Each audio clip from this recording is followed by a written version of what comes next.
Hello friends, welcome to Gyandeep academy. હું શિવાંગ ગોસ્વામી ફરી એકવાર અમારી યુટ્યુબ ચેનલમાં આપ સૌનું સ્વાગત કરું છું. મિત્રો, આપણી જે આ જીએસએસએસબી લેબ આસિસ્ટન્ટ સિરીઝ જે છે બેસ્ટ 25 ક્વેશ્ચન સિરીઝ, તેનો આ ભાગ 26 છે. આના પહેલાં ભાગ 25માં આપણે ડેલીના 25 પ્રશ્નો સોલ્વ કરીએ છીએ. આજે જોઈએ ભાગ 26. હવે ભાગ 26 પર આગળ વધતા પહેલાં આપણે જાણીએ છીએ કે જે આપણો ગઈકાલનો એટલે કે ગયા લેક્ચરનો 25મા લેક્ચરમાં આપણે છેલ્લે એક ડિસ્ક્રિપ્ટિવ પ્રશ્ન આપીએ છીએ, જેના વિદ્યાર્થીઓ કોમેન્ટ સ્વરૂપે આપણને આન્સર આપે છે અને એમાંથી બેસ્ટ કોમેન્ટને કોટ કરી અને હું એ ક્વેશ્ચન એક્સપ્લેન કરું છું. તો જે ગયા લેક્ચરનો ક્વેશ્ચન એવો હતો કે શું વનસ્પતિઓ જે છે એ 24 કલાક શ્વસન કરે છે?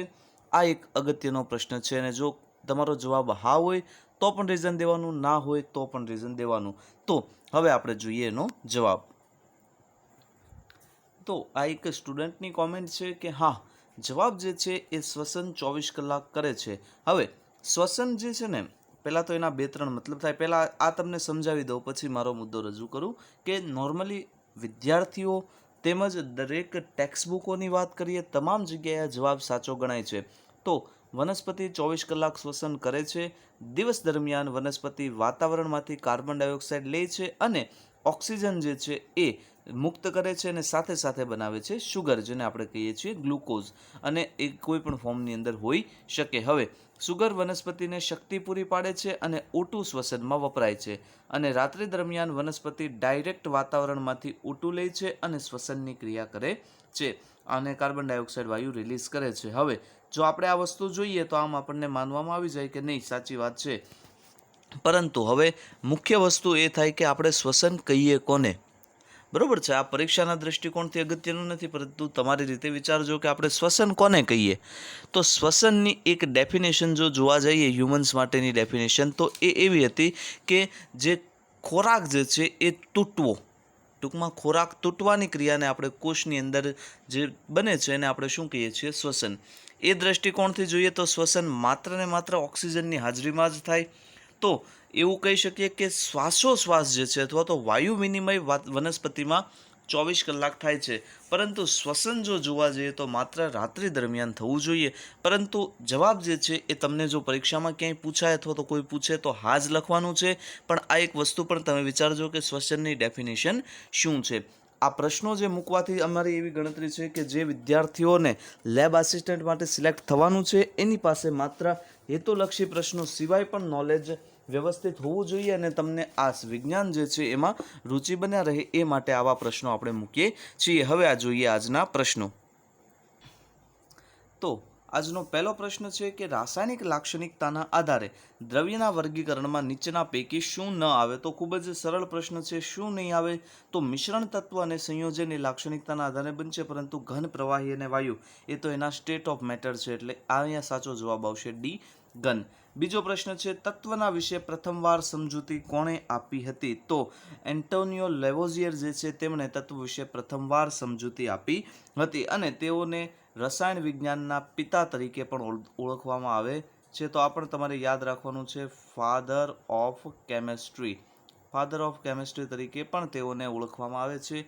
આ પણ પરીક્ષાના દ્રષ્ટિકોણથી અગત્યનું છે. જો અહીંયા વાત કરીએ આપણે રુથરફોર્ડ વિશે, તો રુથરફોર્ડ જે છે તેમણે પરમાણુ જે છે એનું મોડલ બનાવ્યું હતું. ત્યાર પછી પ્રોટોન વિશે પણ એણે ઘણી બધી આગાહી કરી હતી. ઇલેક્ટ્રોનની શોધ જે થોમ્સન, ડાલ્ટન જે છે, ફિઝિક્સમાં જોઈએ તો આંશિક દબાણનો નિયમ તેમણે આપ્યો હતો, અને આગળ 1-2 ડાલ્ટનના નિયમ આવે છે, એટલે એની અત્યારે હું ચર્ચા કરતો નથી, નહીંતર તમને એ ક્વેશ્ચન અહીંયા જ સોલ્વ થઈ જશે. હવે ત્રીજો પ્રશ્ન છે કે હવામાંથી ઓક્સિજન અને નાઇટ્રોજનને અલગ કરવા માટે કઈ પદ્ધતિ વપરાય છે? તો ઓક્સિજન અને નાઇટ્રોજનને હવામાંથી અલગ કરવા માટે વપરાય છે પ્રવાહીકરણની પદ્ધતિ. પ્રવાહીકરણ દરમિયાન બંને જે છે એ અલગ અલગ રીતે આપણને મળે છે, તેથી પ્રવાહીકરણથી બંનેના મિશ્રણને અલગ કરી શકાય છે. પ્રવાહીકરણ મેઇનલી વાયુઓ જે છે એને પ્રવાહની અંદર રૂપાંતરિત કરવામાં આવે છે, જેથી કરીને તેમને અલગ અલગ સ્વરૂપે મેળવી શકાય. જો વાત કરીએ અહીંયા સ્ફટિકીકરણની, તો પ્રવાહીમાંથી એના સ્ફટિકો એટલે કે ઘન પદાર્થ બનાવવામાં આવે છે. બાષ્પીભવન તો આપણે જાણીએ છીએ, પ્રવાહીને ઉકાળવું, અને ગાળણ માત્ર એક ફિલ્ટર છે જેને મદદથી આપણે અશુદ્ધિઓને દૂર કરી શકીએ છીએ. તો વધીએ આગળ. હવે 1 ડેસિમલ બરાબર કેટલા સેન્ટીમીટર? હવે સૌથી પહેલાં તો આ ડેસીમીટર છે શું? તો 1 ડેસીમીટરનો મતલબ થાય છે 10⁻1 ઘાત. અને પ્રશ્ન એવો પૂછ્યો છે બરાબર કેટલા સેન્ટીમીટર. તો સેન્ટીમીટરનો મતલબ કેટલો થાય? 10⁻². તો અહીંયા આપણે એવું શું ઉમેરવું જોઈએ કે જેથી કરીને આપણને અહીંયા સામેની બાજુએ 10⁻1 છે મળી જાય. તો સીધો જવાબ છે કે જો તમે અહીંયા 10 મૂકી દો તો 10 × 10⁻2 એટલે 10⁻1 બનશે. માટે સાચો જવાબ આવશે એ 10 સેન્ટીમીટર. આવા કન્વર્ઝેશન પરીક્ષામાં પૂછાવાના ચાન્સ ઓછા છે, પરંતુ આપણે તૈયાર કરવા પડશે. હવે સેલ્સિયસ અને કેલ્વિન બાબતે શું ખોટું છે? તો બંને એક માપક્રમ છે. જો વાત કરીએ આપણે સેલ્સિયસ માપક્રમના વિશે, તો સેલ્સિયસ માપક્રમ જે છે એ આપણે જોઈ શકીએ છીએ કે -273 થી લઈ અને ઘણા લાંબા અંતર સુધી, ઇન્ફાઇનાઇટ સુધી તેનું અંતર હોય છે. અને કેલ્વિન વાત કરીએ તો તે 0 થ્રુ ઇન્ફિનિટી હોઈ શકે. બરોબર છે. અત્યારે ખ્યાલ નથી કે આપણને હાઈએસ્ટ ટેમ્પરેચર કેટલું હોઈ શકે, અને આ જે જવાબ છે 0થી શરૂ થાય અને સેલ્સિયસ -273°C શરૂ થાય છે. તો આમાંથી શું ખોટું છે? તો પહેલાં સેલ્સિયસનું મૂલ્ય ઋણ હોઈ શકે. હા, સેલ્સિયસ ઋણ હોઈ શકે, -25°, -20°, આપણે અવારનવાર સાંભળતા હોઈએ છીએ.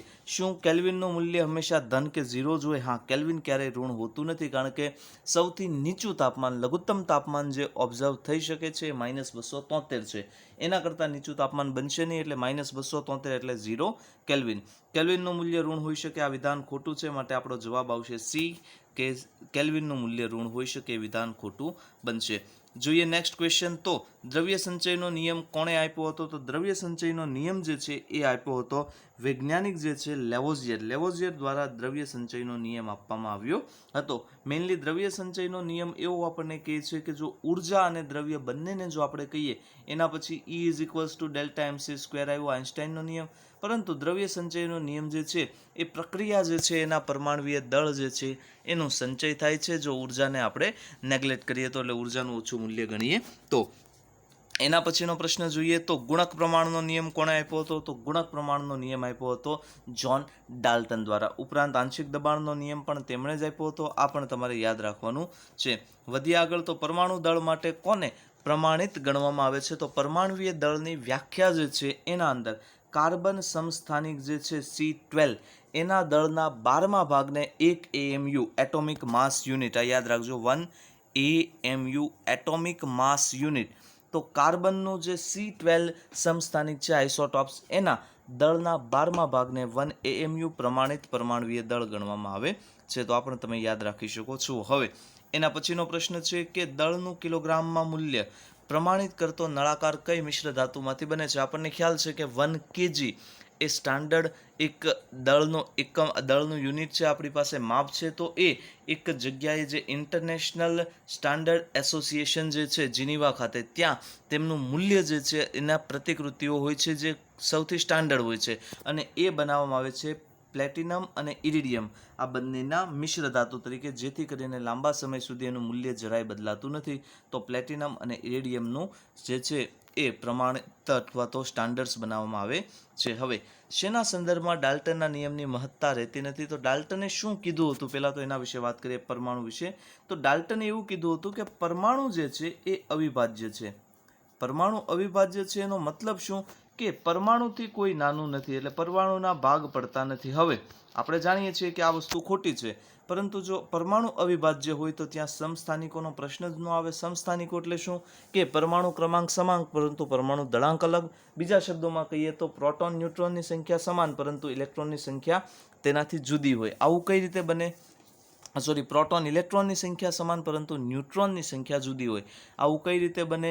અને જો વાત કરીએ આપણે પરમાણુ અવિભાજ્ય હોય તો પ્રોટોન ઇલેક્ટ્રોનની વાત જ ન આવે. એટલે ડાલ્ટન જે છે એ ક્યાંક ને ક્યાંક સમસ્થાનિકતાના સંદર્ભમાં જે છે એ ખોટા પડે છે.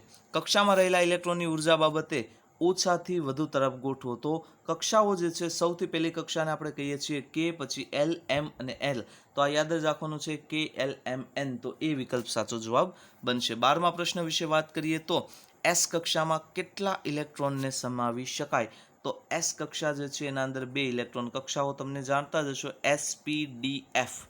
બરોબર છે, SPDF આવી રીતે હોય છે. તો S કક્ષાની અંદર 2 ઇલેક્ટ્રોન સમાવી શકાય છે. હવે વાત કરીએ તો લેબોરેટરીના એસિડની પરખ માટે ફિનોલ્ફથેલિન રંજકનો ઉપયોગ કરવામાં આવે છે. તો એસિડમાં ફિનોલ્ફથેલિન ઉમેરીએ. હવે આપણે વાત કરીએ તો આના ગયા લેક્ચરમાં આપણે વાત કરી હતી એક રંજક મિથાઇલ ઓરેન્જ વિશે. એ પણ એસિડની કસોટી માટે જ હતો. તેમાં જો આપણે ઉમેરીએ એસિડમાં તો તે મિથાઇલ ઓરેન્જ જે છે એ કેવું બની જતું હતું? ગુલાબી રંગનું. તો અહીંયા જે છે ફિનોલ્ફથેલિન, તો ફિનોલ્ફથેલિન કેવા રંગનું બની જશે? તો ફિનોલ્ફથેલિન ઉમેરીએ એટલે એસિડ જે છે એનું મિશ્રણ રંગવિહીન બની જશે. માટે સાચો જવાબ આવશે સી. પરમાણુ મોડેલ મુજબ પરમાણુની એમ કક્ષામાં કેટલા ઇલેક્ટ્રોન જોવા મળે છે? તો આપણે વાત કરી હતી કે કે એલ એમ એન, તો કે એલ એમ અને એન. તો આપણે જો વાત કરીએ તો કે કક્ષા જે છે એના અંદર આપણને 2 ઇલેક્ટ્રોન જોવા મળે છે, 2 શેલ. પછી જો વાત કરીએ એલ કક્ષા, એલની અંદર જો વાત કરીએ તો 8 ઇલેક્ટ્રોન અને એમની અંદર વાત કરીએ તો 18. એવી રીતે કક્ષાઓ ભરાય છે. તો આ આપણે યાદ રાખવાનું છે. શું જવાબ આવશે અહીંયા? તો કે ભાઈ 18 જે છે એ સાચો જવાબ બનશે. કઈ રીતે? 2n². આ યાદ રાખજો. n બરાબર 1 મૂકીએ તો આપણને મળશે 2. પછી એલ માટે વાત કરીએ 2 મૂકો તો 2 નો વર્ગ 4 ગુણ્યા 2 એટલે 8. પછી એવી રીતે 18, 32. તો અહીંયા જે છે સાચો જવાબ આવશે 18. અને 15મા પ્રશ્નની વાત કરીએ તો પરમાણુના ન્યુક્લિયસની શોધ કોણે કરી? ન્યુક્લિયસ જે છે પરમાણુ કેન્દ્ર જે છે તેની શોધ કોણે કરી? પરમાણુ કેન્દ્રનું કદ તમે યાદ રાખી શકો છો 10⁻15 મીટરના ક્રમનું હોય છે. અને ન્યુક્લિયસની શોધ જે છે એ કરી હતી રુથરફોર્ડ દ્વારા. જે સોનાના પર વરખવાળો એક પ્રયોગ આવે છે 12મા ધોરણની અંદર, એના દ્વારા પરમાણુ જે છે એના ઘણા બધા ભાગ પાડી અને ન્યુક્લિયસ વિશેની માહિતી રુથરફોર્ડે મેળવી હતી. તો આ હતા આજના આપણા 15 MCQ. હવે આપણે જોઈએ વન લાઇનર પ્રશ્નો. વન લાઇનર પ્રશ્નો તમને ઓછા સમયની અંદર વધારે સચોટ તૈયારી કરાવે છે. તો પહેલો પ્રશ્ન છે પરમાણુય દળ શેના દ્વારા માપવામાં આવે છે? તો પરમાણુ દળ માપવા માટે માસ સ્પેક્ટ્રોમીટર જે છે તેનો ઉપયોગ થાય છે. પરમાણુના સ્થાયીપણાનો સિદ્ધાંત આપનાર વૈજ્ઞાનિક નિલ્સ બોહર અને પ્રોટોનની શોધ કરી હતી ગોલ્ડસ્ટીન દ્વારા. તો ગોલ્ડસ્ટીને જે છે તેમણે પ્રોટોનની શોધ કરી હતી. કોષ્ટિક પોટાશ જે છે એનું અણુસૂત્ર થશે KOH. KOH જે છે કોષ્ટિક પોટાશનું રાસાયણિક સૂત્ર છે. ફોર્મિક એસિડનો ઉપયોગ ચર્મ ઉદ્યોગની અંદર થાય છે અને કીડીના ડંખમાં પણ ફોર્મિક એસિડ જે છે તે જોવા મળે છે. ફોર્મિક એસિડને મિથેનોઇક એસિડ તરીકે પણ ઓળખવામાં આવે છે. આ પણ તમે યાદ રાખજો. હવે અસંતૃપ્ત દ્રાવણમાં તાપમાનમાં વધારો કરતાં શું થશે? તો દ્રાવણ અસંતૃપ્ત હશે કારણ કે તે સંપૂર્ણપણે ઓગળી નહીં ગયું હોય. દ્રાવણનું દબાણ વધારશો, તાપમાન વધારશો તો સંતૃપ્ત દ્રાવણની અંદર ફેરવાઈ જશે. આપણે હમણાં જ વાત કરી કે કક્ષામાં ઇલેક્ટ્રોનની સંખ્યા શોધવાનું સૂત્ર, તો 2n². n બરાબર 1 મૂકો તો 2, 2 મૂકો તો 8 મળે છે, 3 મૂકો તો 18 મળે છે. તો આવી રીતે આપણે જવાબો મેળવી શકીએ. જીપ્સમનું રાસાયણિક સૂત્ર ખાસ અગત્યનું છે. જીપ્સમનું રાસાયણિક સૂત્ર છે CaSO4 × 2H2O. હવે પોઝિટ્રોનની શોધ કોણે કરી હતી? તો પોઝિટ્રોનની શોધ કરી હતી એન્ડરસન નામના સાયન્ટિસ્ટે. તો આ પણ તમારે યાદ રાખવાનું છે. અને છેલ્લે આજનો જે ડિસ્ક્રિપ્ટિવ ટાઈપનો પ્રશ્ન છે કે આલ્ફા કિરણો શા માટે ધન વિદ્યુત ભારિત હોય છે? આપણે વાત કરી ગયા છીએ કે આલ્ફા કણો ધન વિદ્યુત ભારિત છે, +2e એનો વિદ્યુતભાર હોય છે. તો આવું શા માટે? તો નેક્સ્ટ લેક્ચરની અંદર આપણે એની ચર્ચા કરીશું. કોમેન્ટની અંદર તમારો જવાબ આપો જેથી કરીને ખ્યાલ આવે કે તમે વિજ્ઞાન વિશે કેવું વિચારો છો. અને તમે જરૂર પડે તો ઇન્ટરનેટના સંદર્ભ પણ લઈ શકો છો, પણ માહિતી સચોટ મેળવવી એ તમારો લક્ષ્ય હોવું જોઈએ. Thanks for watching. જય હિન્દ.